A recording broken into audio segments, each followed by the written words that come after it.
अपनी समस्या मालिक को बताओ। मालिक, ये दोनों भाई भाई हैं मालिक।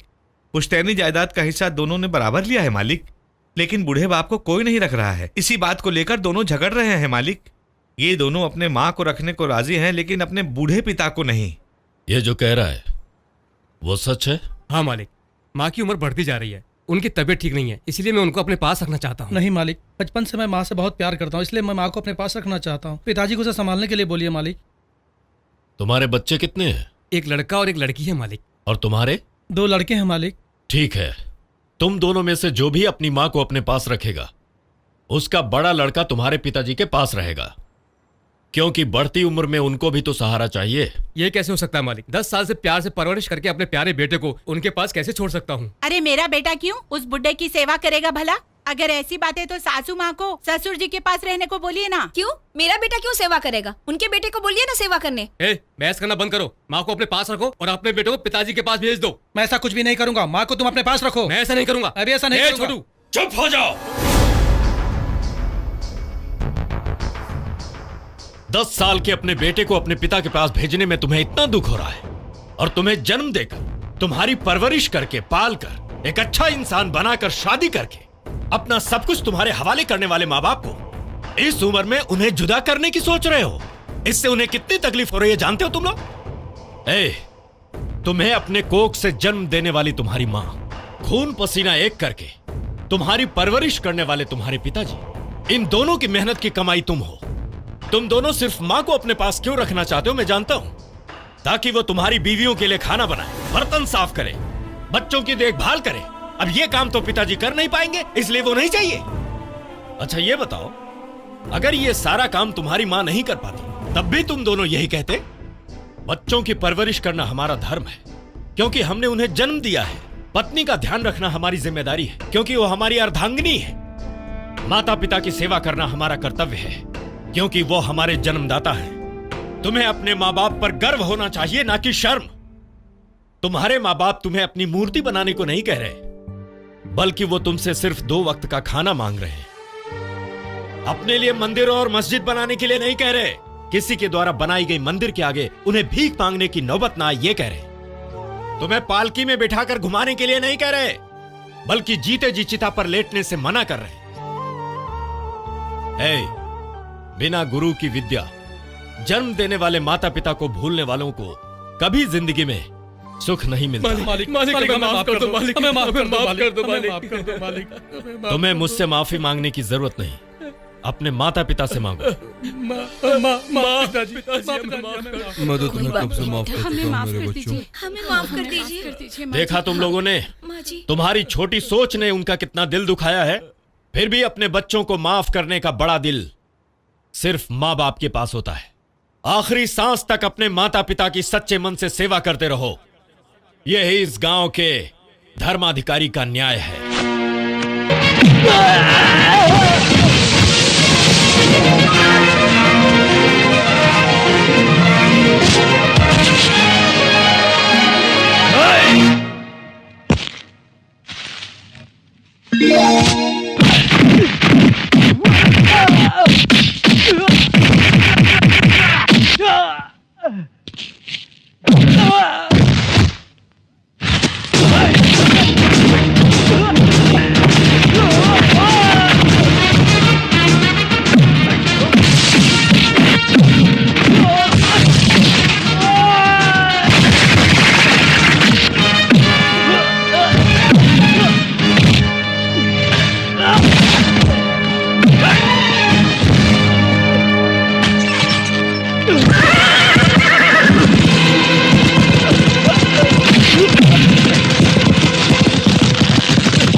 अरे क्या कर रही हो? क्यों? अपना आदमी पिट रहा है और तुम ताली बजा रही हो।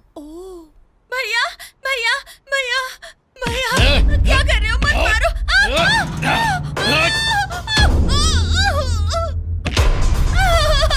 मैं तुम्हारे हाथ छोड़ती हूँ, मेरे भैया का छोड़ दो, मत मारो।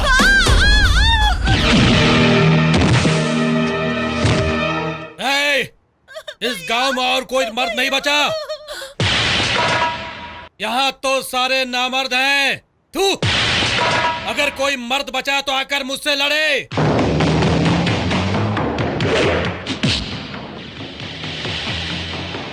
राजा,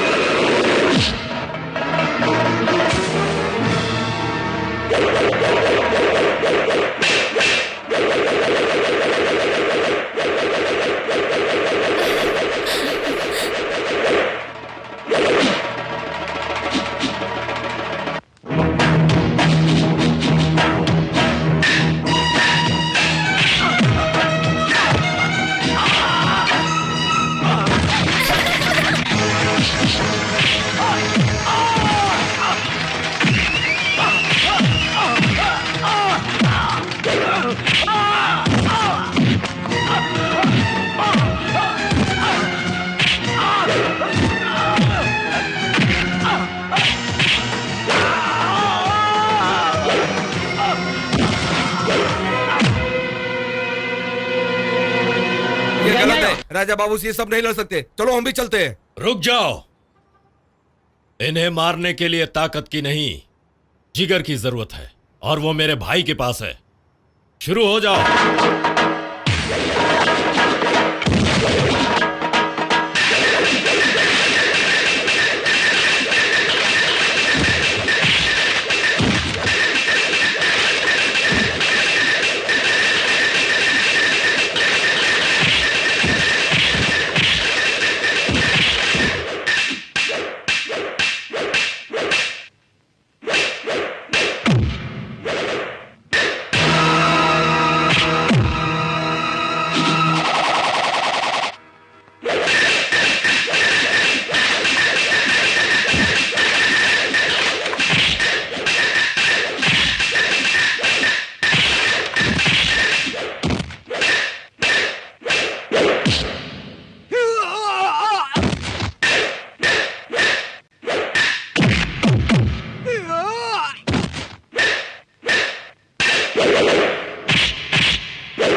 सुनो, मुझे सजा मिली है कि कोई मुझसे मिलेगा नहीं और कोई बात नहीं करेगा, लेकिन किसी लड़की के साथ अन्याय हो उसे चुपचाप देखने की सजा नहीं मिली।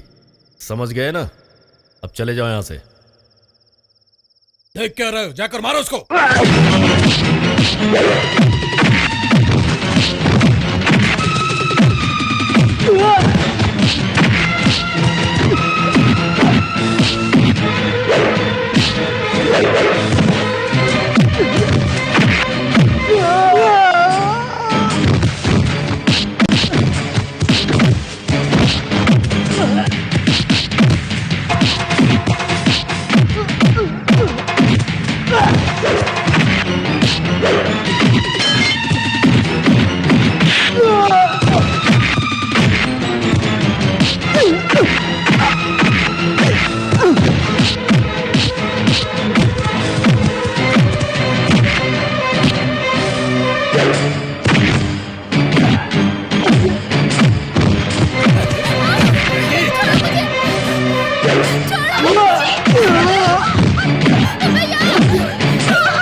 इस दिन का मैंने कई सालों से इंतजार किया है। आजा।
बेटी सब ठीक हो जाएगा। पानी लेकर सब ठीक हो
जाएगा।